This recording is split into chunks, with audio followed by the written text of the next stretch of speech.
Don't you love it when things are both easier and more affordable? Like when the rain washes your car for you. Or like when you save up to 10% by bundling your renters and auto insurance with USAA. Bundle with USAA and start saving. Get a quote today. This Steve Jones Show podcast is now loading. The Steve Jones Show podcast is presented by Sunbury Motor Company, Purdy Insurance, and Brewers Outlet.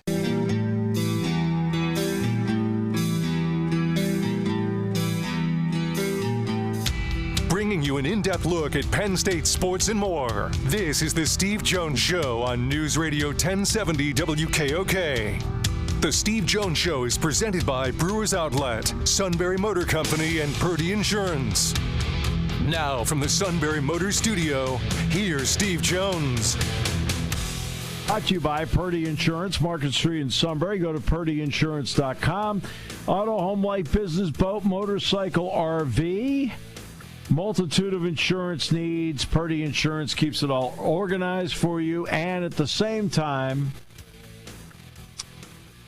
the great people at Purdy Insurance do everything they can to save you money. No doubt, Purdy Insurance. Market Street in Sunbury, go to purdyinsurance.com. Get going today with John Sauber, Sunday Daily Times. John, always a pleasure. Welcome back. Thanks for having me on, Steve. I always appreciate it. Never a dull moment, and for Penn State football, never a dull moment. James Franklin met with the media. What was your immediate take out of what you heard? Yeah, he seemed pretty refreshed, right? Like this was a very long season for everybody, and he seemed kind of geared up and ready to go and get going into winter workouts here soon, and then eventually spring ball. But yeah, I thought he seemed refreshed. He was in a good mood. It can, like I said, things can drag out, and that's not always the case for everyone. But the biggest thing that he said, I think, was about the running backs coach job, that they're kind of looking for that immediate return on investment, right? That they want the kind of candidate that is going to be not necessarily too far from the biggest upswing of their career. They don't want to have to kind of develop someone for a year and then see the dividends in year two, but they also don't want someone that is, kind of done it before but is on the downswing a little bit. So I think they're trying to find someone that is going to maximize Katron Allen, Nick Singleton next year. That may seem obvious, but it's obviously very important given that there's a chance that Penn State comes into next season as the number one team in the country, and those two backs will be a big part of the reason why. What about the part where, because of the way the schedule played out and how late they played, that in the end, instead of maybe 8 to 10 of these winter workouts, that they're going to probably end up doing 6? Yeah, I think it's smart, right? Like, there might be some guys down the depth chart that maybe need a little more, and I guess you could justify going to 8 to 10 if you're kind of not doing it for everyone. But then how do you kind of say that to the roster? Like, right, like half of them only have to do 6, half only have to do 8 to 10. But I think doing 6 is smart, given that the season went so late, and then spring ball is going to be later. Winter workouts themselves are going to be later, and all of it's going to push even closer to fall camp. And so there's just going to be less downtime for the team this year. And there are so many known commodities on this roster, pretty much across the board, that I don't think they have to do some of these things that kind of let them know what they have. They can kind of, play the card that they've been dealt, which is a very talented roster that's going to have a little bit less time, and kind of roll from there and frankly be one of the best teams in the country without necessarily needing some of the drastic preparation that they may have needed in the past. John, the House settlement is not quite to the finish line yet. There's still some work to be done between now and April 7th when Judge Claudia Wilken makes a ruling on it. The Trump administration did exactly what everybody expected they would do. The guidance that was put out by the Biden administration on the Friday before they left office, that it should be a 50-50 split because of Title IX, was reversed by the Trump administration this week. What is your thought on that, and where do you think it should be? Yeah, I think it's a difficult discussion, right? Because as you said, we talked about this. I think it was right before it happened. It came on the show. Mm-hmm. I came on the show, and we talked about how the Biden administration had put that out there, and that we both kind of anticipated that it could be reversed. But yeah, it's frankly a tough discussion to have. You know, I'm not a legal expert in these regards, right? But it's tough to it's tough to say exactly where it should be distributed because the revenue brought in by sports is different, right? And you have to take all those things into account. While you do at the same time want to make sure that everyone is getting a fair share of these things for what they are bringing in. And that's not just on a team-by-team basis. That's on an individual-by-individual basis. So I think it's probably a more in-depth discussion than can be had, right, in the segment that we have here. But I think it is something that is worth monitoring and will impact, Penn State football and Penn State men's basketball, Penn State wrestling, all Penn State's women's sports, and everything else moving forward. Yeah, it's interesting because, look, there are only two non-football or men's basketball programs in the Big Ten that actually turned a profit in fiscal year 2024, and that would be Minnesota men's ice hockey and Nebraska women's volleyball. All the other ones outside of football and men's basketball lost money, yes, including Iowa women's basketball. To me, that's a statement unto itself in some ways. Yeah, no, I would agree, and I think some people would be surprised that Penn State wrestling's not in that group too, right? Like I think people would be surprised by the financial state of college athletics in general when you really dive into the numbers of it and what's profitable and what isn't. Some of that, of course, is the allocation of the media rights money going to specific sports and everything like that. But yeah, I think it's a situation where, again, you want that money to be distributed to who is earning it and who is deserving of it, but it's also tough to base that just on, the revenue brought in because some of those things necessarily aren't in those teams' control, right? Like, is it those teams' fault that they have to go to the West Coast and suddenly those trips are drastically more expensive than they ever thought, and suddenly that's, it's more damaging for the smaller programs? I don't know, and so it's going to be interesting to see how it plays out. Yeah, it is interesting, although when they talk about media allocation, that's actually pretty simple because there are only two sports that are on Fox Sports 1, only two sports that are on Fox, only two sports that are on Peacock, only two sports that are on CBS, and that's it. That's why the media allocation is the way it is. Yeah, no, I totally agree. And so, you look at that, and then are you giving all the money to only these two sports, right? Like, is it just football and men's basketball that gets it? And I don't think that is necessarily a tenable situation either. Oh, no, I'm not saying that, but I'm saying when it comes to people talk about the media allocation, why is it on these lines? Well, it's on these lines for a reason, because only BTN is the one that carries other sports. That's it. Women's basketball for Iowa was on TV on Fox several times last year, but, that's that school. I'm just talking from a common sense point of view. People don't like when I do that, but that's just, I'm not going to change. Why would I? John, let's get to back to football here for a moment. I think that I know what your answer is pretty much going to be, but when they do finally get around to spring practice, what to you are the priorities with this team? Yeah, I think the biggest thing is making sure everybody is comfortable in Jim Knowles' defense and everybody is healthy, right? Like, I think those are the two biggest, tentpoles for this offseason for Penn State in general, right? Like, not just spring ball, I think fall camp. Knowles has been described to me as like a mad scientist and a creative genius by people close to him. And yes, I think all of that applies when you watch, the All-22 film. You can see everything he's kind of trying to do and doing successfully, quite frankly, most of the time. And it requires everyone, all 11 on the field, being on the same page, right? I've compared him to Vic Fangio in the past, and then obviously we saw how that turned out on Sunday, right, when you can kind of play that way, when you can be a step ahead a little bit and stress out an opposing quarterback in that way. And I think Knowles tries to do a lot of those same things with the way he disguises coverages, the way he disguises blitzes, and kind of just makes life difficult for opposing offenses. But again, all that requires the entire defense to know what it's doing, to rotate at the exact same time, to pass off coverages in zone at the exact same time, to pass off opponents, and zone coverage at the exact same time. And so it has to be, some defenses are kind of more connected than others, right? Some are just about having more talent, winning your one-on-one, going out and dominating. There have been Penn State defenses that have excelled doing that in the past.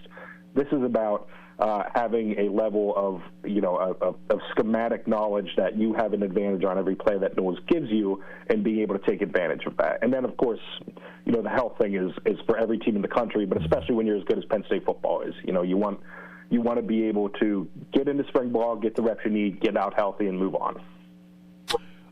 There's another part, too, to this, and this will be for Jim to adjust to. What's the language that you want to use with what you call on defense? There's been a way Penn State's called its defenses under Brent, how they called it under Manny, how they called it under Tom. There's a lot of the same that's in there. Is Jim the one that has to adapt language-wise, or is it the other way around? I would guess it would end up being Jim that does that. We talked to Andy Kotelnicki a lot last year about this type of thing, and he mentioned that it's easy for one guy to make that change rather than an entire group of assistant coaches and analysts and an entire roster of players, to make those changes. It's easier to, when you have overlap in something, when you have something that's called differently, just to go with whatever Penn State called it in the past, right? And that allows, Knowles only has to relearn it instead of the entire team does. And I think that makes for an easier transition. I don't know that for certain that's what they'll do, but it's what they did with Kotelnicki in the past. Right. It's what they've done with other coaches in the past. And I think that will probably make things the smoothest for Penn State this year. John, what is your view on Ja'Juan Slater, A, going to Notre Dame, and B, now the search for Penn State for a running back coach? Yeah, it caught me a little off guard, mostly because it's Super Bowl Sunday, right? We were solely focused on one thing on Sunday. But I'm not, it's not the most surprising departure in the world. Sometimes you're just somewhere for a long time and, changes of scenery happen. I do think he's one of the best running backs coaches in the country. There's no doubt about that. But I also tend to believe that James Franklin is going to hire one of the best running backs coaches in the country, or at least is in position to do that, right?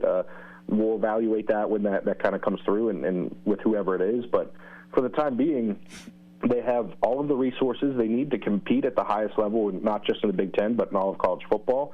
That was, I think, proven to everyone pretty resoundingly with Jim Knowles and the fact that Penn State was able to get him. And I would anticipate that James Franklin's able to go get his ideal candidate. Just who that is yet, we don't know. But, there are good running backs coaches out there that, like I mentioned earlier, are at that cross-section of being, not past their prime, but also young enough to be, have room for growth, but still be at an extremely high level right now. And I think, in all likelihood, he will end up getting one of those types of guys.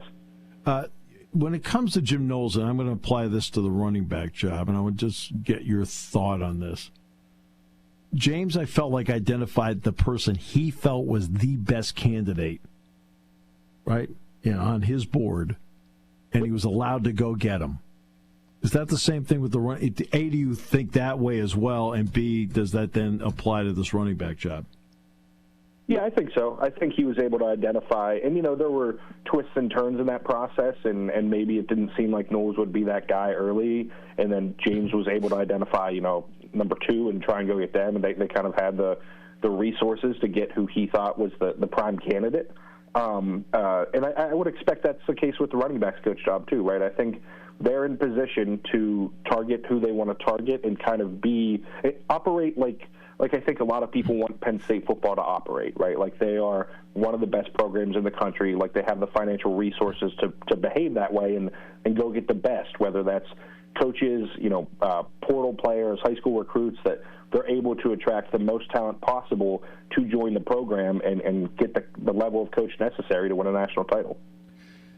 It was also a day where you had an opportunity to talk to the freshmen who are transitioning to either redshirt freshmen or sophomores. What were your takes from that?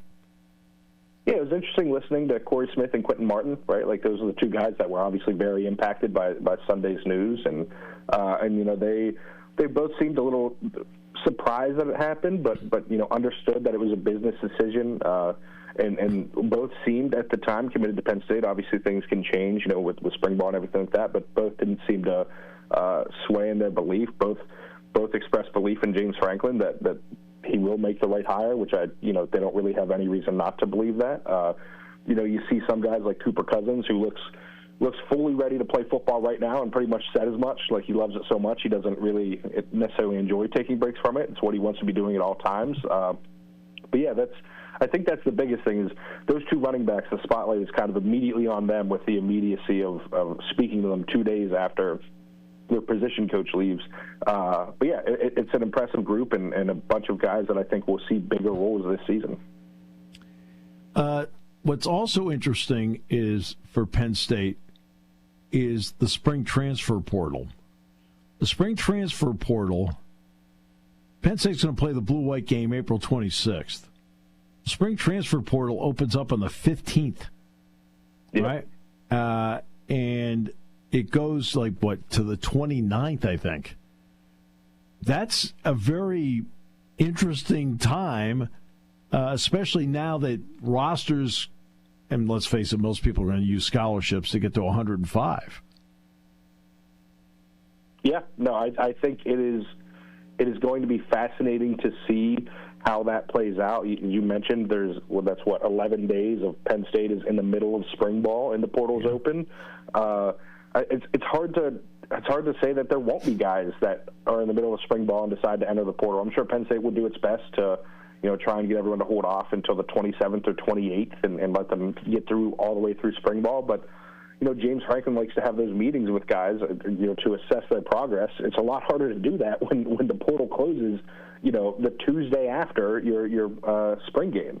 And so I'll be curious to see how he handles that and how he handles kind of the roster maintenance part of it. But at the same time, they're also going to be looking for guys in the portal, right? I continue to believe that wide receiver is a position that they'll target, even though they brought two guys in Kyron Hudson and Devontae Ross, that I think are going to be at the very least contributors this year, if not starters. And so I think that kind of dynamic is going to be one of the more fascinating things to watch play out, because they're kind of in a spot where they have to try and keep these guys within the program while practice is still going on, while still coaching them out on the practice field and playing in the spring game and getting all that organized, which could look different this year too. And at the same time, trying to find guys that they think can help the team win a national title this year. What's it like for you covering the sport the way it is set up now? Exhausting. It's nonstop, right? It's unbelievable. I think I've mentioned on here before, I'm a big Eagles fan, so obviously Sunday was great for me. But the Jim Knowles news on a NFC title game Sunday, the J1 Sider news on a Super Bowl Sunday was less than ideal. But you get to this time of year and you think you have a little bit of a break here after James and the freshmen speak, and all of a sudden there's a running backs coach search, right? And here winter workouts are starting soon, and I'm sure every year we usually talk to Chuck Losey at the end of winter workouts, and that presumably will happen again this year. And then all of a sudden you're at spring ball, right? And all of a sudden it's pro day, and the draft ends on the same Saturday as the blue-white game this year. And so you just kind of stare at May and hope that you can make it. It's one of those things that up until this past weekend, I don't know that I had a day off in months, but that's part of the gig. It's a lot of fun. It can be exhausting at times, but you kind of roll with the punches. And of course, I know how much you love basketball. It's obviously been a tough run at this point. They've got Washington coming up. What's your thought on where they are? Yeah, it's just, it's kind of surreal, right? I was talking in December, this is a team that I thought was an NCAA tournament team that, just had to kind of take care of business against the mediocre and bottom teams of the Big Ten, and suddenly they're the ones at the bottom of the conference. I did not anticipate this bottoming out as poorly as it did, but it's also it feels like the train is fully off the tracks now, and that you think you hit rock bottom and you find another way to take a step down. And so it feels like the program kind of just needs the reset of the end of the year. This might sound crazy, but I don't know that making the Big Ten tournament would even be good for them at this point. I think it could do more harm than good. They just kind of got to get to the end of the year, the reset. You got to get to the portal, try and fill needs, and go from there. Because right now, you hate to say it, but on February 12th, but it all kind of seems like a lost cause. There's no real upside to this. There's no salvaging it at this point, and even if you salvage it, half of your main contributors are gone after this year anyways. And with the Big Ten tournament no longer being a guarantee, and frankly at this point looking unlikely for Penn State, I think you just kind of got to hope for the best and try and get to that point where you can reset after this year and move forward to next year. I think that also includes, what we're seeing a little bit in playing some of those younger guys more. You know, guys like Dominic Stewart, who I think has earned a bigger role, Miles Goodman too, and we'll see if that keeps trending that way. But yeah, this has been incredibly surprising to me, and not something I anticipated even a month ago when this kind of streak started. John, it's always a pleasure. Thank you so much for your time, and we covered a lot of ground. Thanks for having me on, Steve. Always appreciate it. John Sauber, Sunday Daily Times, does great work. This half hour being brought to you by our good friends at Purdy Insurance, Market Street in Sunbury. Go to purdyinsurance.com. Auto, home, life, business, boat, motorcycle, RV. Multitude of insurance needs. Those are just some of them. They organize all of them, make sure you're fully insured, and not only that, they do everything they can to save you money. It's all at Purdy Insurance, Market Street in Sunbury. Go to purdyinsurance.com here on News Radio 1070 WKOK. Lowe's knows that free is just better. That's why MyLowe's Rewards is free to join. As a member, you earn points towards MyLowe's money on eligible purchases, get exclusive free gifts, and earn free shipping at Silver Key status, all on top of weekly member-only deals. Don't wait. Join MyLowe's Rewards for free today and start saving more. Lowe's, we help, you save. Loyalty program subject to terms and conditions. Details at lowes.com/terms. Subject to change. It is a tradition of trust. It's more than just words. It's a promise that when you walk into Sunbury Motors Ford, you're not just another customer, you're family. It's 110 years of handshakes that mean something, of fair deals, honest service, and putting you first. And right now, that means huge savings on the Ford you want. Pick from 35 new Ford Escapes with savings up to $7,700, starting at $24,915. Or choose from 32 new Ford Bronco Sports, discounted up to $7,000, priced as low as $28,935. Need power? We've got 51 new Ford F-150s, slashed up to $12,616, starting at $45,974. Plus, take up to $10,000 off new Ford Broncos and a massive $13,000 off new Ford Expeditions. Sunbury Motors Ford in the North 4th Street Auto Plaza and at sunburymotors.com. Sunbury Motor Company, a tradition of trust since 1915.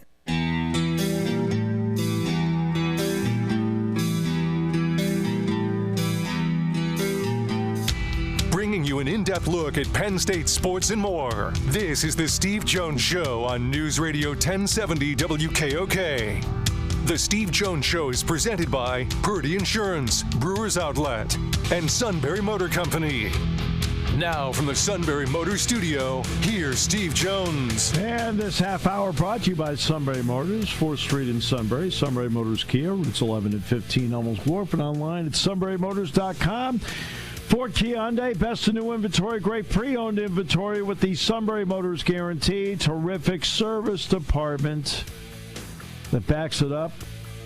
It's one-stop shopping. Whether it happens to be quick lane inspections, routine, difficult, they handle it all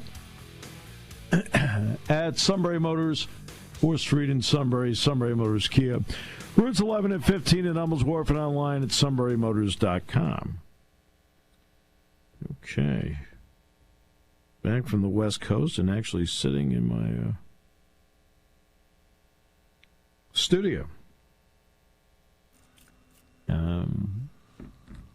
For the curious out there, I walked in my door at 6:15 this morning. So it was only a 4-hour and 2-minute flight. I was getting a little concerned because that game went a little long last night. Yeah, it went a little long, but but there's also other elements too. I mean, when you're going to the airport at that hour, it's not a big deal. There's traffic, but it's flowing. We had to wait at the gate for a while before they let us in. Then everybody, because of this, it was a 737, so the size of the plane meant everybody had to go through screening. So we had to go through all that. Then, we wait, get the usual paperwork announcement, which makes no sense to me at all. Zero. But no offense. I mean, we've been sitting here for a while. You couldn't have done the paperwork? Really? I always loved that stuff. We're doing paperwork. Oh, for goodness sakes, why are you doing paperwork? You need to do paperwork. But then we finally got going, I think, about 1:30. Landed about 5:40, so it was like maybe, I think we left at 1:35, Dick said, so it took 4 hours and 5 minutes to get back.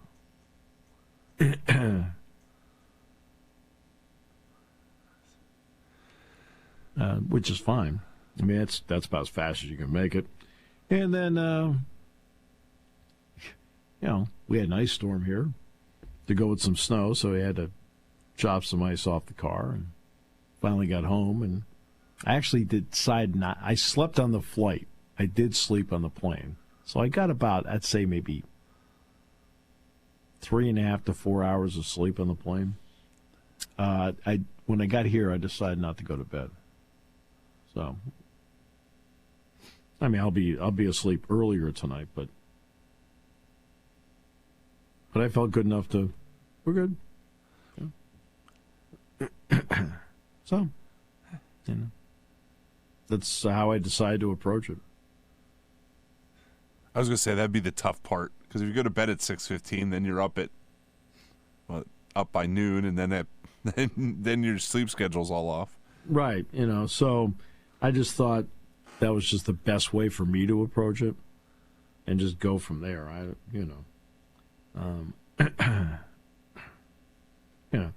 just thought that was the best way to do it. Then I'll catch up tonight. It's no big deal. Will they have the day off today? Yeah, they're off today. I mean, you have to have one day off a week anyway. Yeah. So off today, then they'll practice tomorrow, Friday, play the game Sunday. Then I think they're off Saturday. Then I think they're off Sunday. And then they'll practice Monday, Tuesday, and then play Nebraska. Thursday, they'll practice, then go early and practice at Minnesota on that Friday, play on that Saturday at Minnesota. It's a 2 o'clock game. And then they'll have that Sunday off after that as well. So you have to have one day off. So that's what they're going to – I think that's pretty much the game plan here.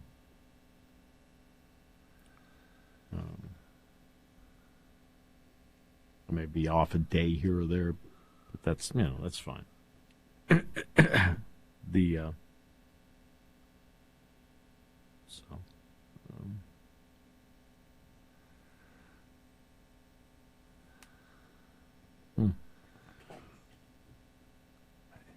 That's got to be. That's got to be a tough slog for them right now. It just seems that they. It's more. It's got to be more mental at this point than it is anything. Well, yeah, but you know. So let's start with this. The couple things that are a possibility, but I wasn't quite counting on it. Okay.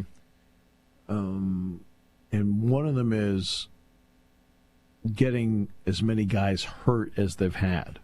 Okay, didn't really count on that. You're going to have a guy miss a game or two here or there. But, geez, this is basketball. You usually don't have guys out for the year. That's one. Number two, most of the freshmen have not progressed the way I thought they would. Dom Stewart has. But because they were going to provide that depth, mix them in, give you maybe 5-10 minutes a game, the whole thing. But I'm at most of the practices, so I understand why the rotation had been as short as it's been. But losing, so let's start with this. Puff Johnson being out has coincided with this streak they're on. And sometimes you have that guy that's that mother hen out there. We used to refer to John Hara as that. John Hara had the ability to get people into the right spots, right time, just knew how to play. Puff Johnson's like that. And as I've said several times on the show, it's something the fans would not see or hear when they're at a game because, like, the band is playing, the cheerleaders are cheering, you're cheering, the whole thing. So you're not going to hear the communication on the floor. Well, Puff was the communicator on the team. The communicator. And communication isn't just defense. It happens on offense, too. And he was the communicator that kind of put everybody in the right spot. And by starting Puff, you could bring Nick Kern off the bench. Nick Kern is far more effective when he is a 20 to 25 minute a game guy as opposed to being a 35 minute a game guy. Okay? And you also don't have anybody that's replaced Nick in the ability to come off the bench and take Nick's role. So there's the domino there. Ace being banged up really is hurt, although I thought Ace played actually really well last night. I thought he was really engaged in the game. Yannick getting hurt for 2 games, that didn't help. And then there's the close losses. And the big one being Michigan. Michigan's the one, if I had to pick one, that is there a game where it really psychologically hit this team? I think it was that game. When they played at Iowa, they lost the game by a point. But Penn State had to surge back in that game. And, yeah, they had the ball with a chance to win it at the end and didn't get it. But it also would have been the version of basketball robbery had they done it, because Iowa did a lot of things to kind of hand Penn State the opportunity. The Michigan game was different. Michigan game, they're tied at halftime. Michigan takes the lead, but then Penn State plays really well down the stretch, and with 2 minutes to go, they're up 5. So let's give you a horse racing analogy. Normally in horse racing, they're coming down the stretch, and every horse, that's always like, and X is surging. Look, they're all tired. One's just less tired than the other, okay? All right? But rarely do you see a horse in the stretch past and then resurrect itself and come back and win. That doesn't usually happen. Same thing happens a lot of times in team sports. Usually when you get passed late, like Penn State passed Michigan late and led by 5, normally a team does not come back from that. Yet Michigan, to its credit, did. And I remember exactly what I said with 2:08 to go. Penn State's up 5, and I said, here's the bottom line. A stop and a score makes it a 3-possession game for Penn State. Well, they didn't get that stop. A 3-possession potential became a 1-possession game. And got Michigan engaged again into what's going on as to what they thought was possible. And I thought that loss, where you're up 5, they run off 9 unanswered points to close and win by 4. If I had to pick a moment, a game that was damaging to this team, it was that one. And they have not been able to bounce back from it since. You're talking about a team that's like scoring 80 points was no big deal for this team. Scoring 80 points was no big deal for this team. They haven't cracked 70 in the last 3 games. 4 games. They haven't cracked 70 in the last 4 games. And so you're not getting that. Last night, USC, you make a bet. USC came into the game last in the Big Ten in percentage of points from 3. Okay, so what's the bet you're going to make? That they're not going to make many threes. So you want to make sure you're clogging the lane, right? Correct. Mm-hmm. And then Desmond Claude, who doesn't take many and has no better than an okay 3-point shooting record and was one of his last 4 and coming off an injury, hits a 3. You're like, okay. And then, who's the next one? I think it was a freshman, wasn't it? Yeah, it was St. Thomas. St. Thomas, who was like 1 for his last 15 in threes, hits a 3. You're like, oh, you got to be kidding me. Then Agbo hit a 3, but Agbo's a good 3-point shooter. Now, Is he a 7 of 9 from 3 shooter? No. He was last night, right? Then the kid Shelley comes off the bench, and he's 1 for 8 on the season. He hits a 3. Like, what, you're sitting there like going, this really can't be happening. Is it really happening? And they ended up shooting 67% for the game, 75% from 3, and 82% at the free throw line. Now, part of that is, remember, Penn State has to do a better job of stopping the ball. And when I mean stopping the ball, in defense, you've got to keep yourself between the ball and the basket. And there have been a few too many times where Penn State's been beaten off the bounce. And that's the defense hasn't been good enough. The offense has gone from 80 points and it's automatic to being one that can't crack 70. It's just a combination of everything over and over again. The Minnesota game, they did lead in the second half, and then when Minnesota made their run, Penn State couldn't punch back. I don't know. It's I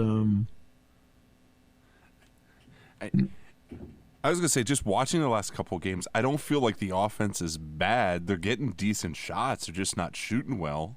A lot of the things they're missing is live ball turnovers. They're not, there's like the fast break isn't there much. And I mean, obviously the reasons for the press not being working as well are obvious. Well, the weird thing is they got him last night. Well. See, that's the weird thing. Desmond Claude, listen to this stat line. He had 16 points in the game. He had 3 or 4 assists, 3 or 4 rebounds. He turned it over 8 times. Ace had 3 steals last night. All right, that looks familiar. That looks familiar, and it's still. It's not one thing; it's another. It's the darndest. It's been the darndest thing if you sat there and you have an area to fix. There's an area you have to fix because that's constantly the problem. You can at least make some attempt to fix it.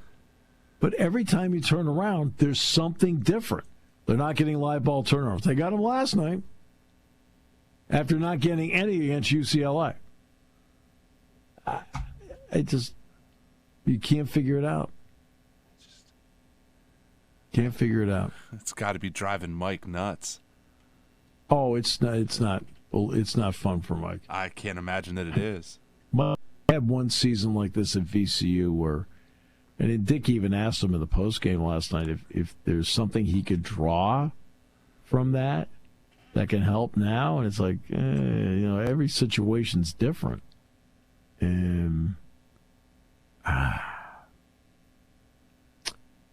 So my attitude has been okay.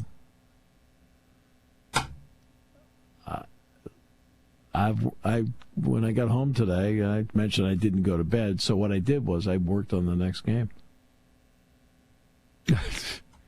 and that's how that's what I'm trying to do. It's this team was, I think, a 9 or a 10 seed on the board when they went to Philadelphia. And now, I didn't see this coming. How about that? I did not see this coming. Normally, I can get a sense on some things. It's not always going to be perfect. But I had no sense that this was going to happen. None. It's so rare for that program to have expectations. I think that's what's so stunning about it all is there was some expectations. Yeah, oh no, but and that's the kind of program I want to be around. I want to be around a program that has expectations. I mean, believe me, doing the NCAA tournament 2 years ago, I had an absolute blast. doing that. I mean, my job's always fun to begin with, but like when you're doing games like that, boy, it goes to another level. I mean, that's where you want to be. And I know that's where Penn State fans wanted to be because 6.6 million people tuned in to watch that game with Texas. I mean, 6.6 million. Like, wow. All right. We'll talk about the Suit's favorite sports topic, money. He hates when we talk money. He hates it. It takes away from to him, sports is the glamorous open music leading into the game. And I ruin the experience by mentioning that it's a business and money plays an important role. So he hates that. Probably some of you do too, which I understand. But I also think it's necessary to talk about it. Very necessary to talk about it. And we'll do that when we come back here on News Radio 1070 WKOK. Party time, game time, or just fun time. Doesn't matter what time it is because it's Brewers Outlet time. The Beverage Supermarket has the area's largest beer selection. Imports, microbrews, ciders, and domestics. Pick from over 100 ice-cold 12-packs and dozens of 24-ounce singles. Soda, snacks, hot sauces, fresh roasted peanuts. Make it one-stop party shopping, and don't forget the pickle bar. So whatever you're celebrating or just doing it up, Brewers Outlet, Reagan Street, Sunbury wants to see you. And thank you for your years of patronage.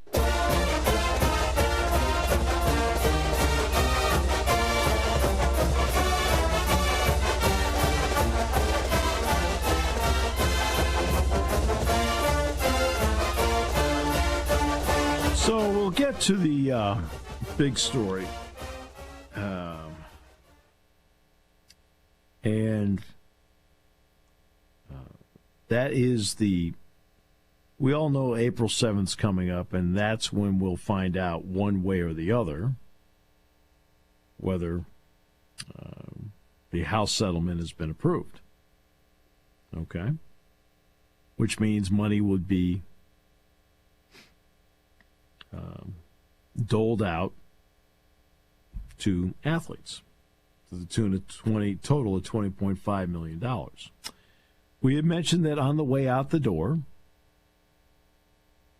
about 72 hours before the end of the administration, the Biden administration's Department of Education said that it was their recommendation that Title IX, it was their guidance that Title IX be used, and that meant a 50-50 split, 10.25 for women, 10.25 for males.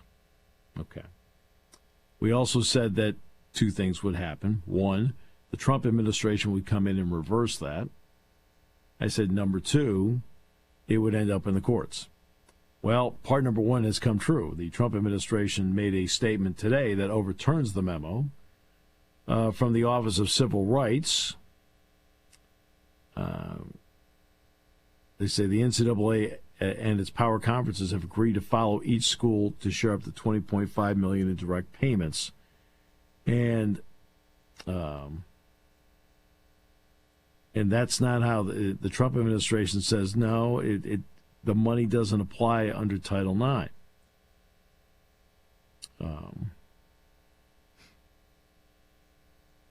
The law requires schools provide opportunities to play a varsity sport that are proportional to the student body's overall gender makeup. Okay? And they say the money part does not apply to it.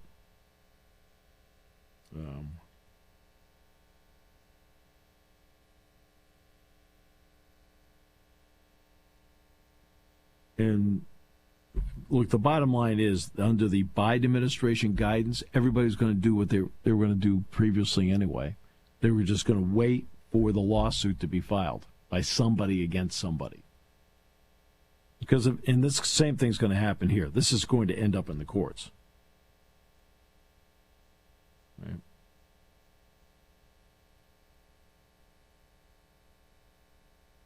Which always works well for the NCAA. They're not very good at it. No. But it would be against a school or something. It would. I don't know. I don't think it would be against the NCAA. Well.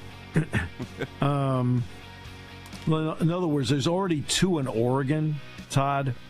One is the Oregon women's beach volleyball team. They filed one a few months ago. And the Oregon club women's rowing team filed one. Huh?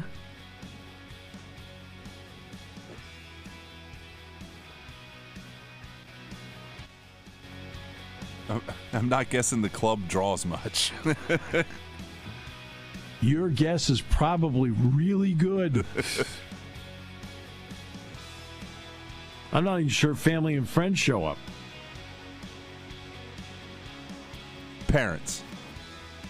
Nah, I'm not sure on that one. Maybe on Parents' Weekend.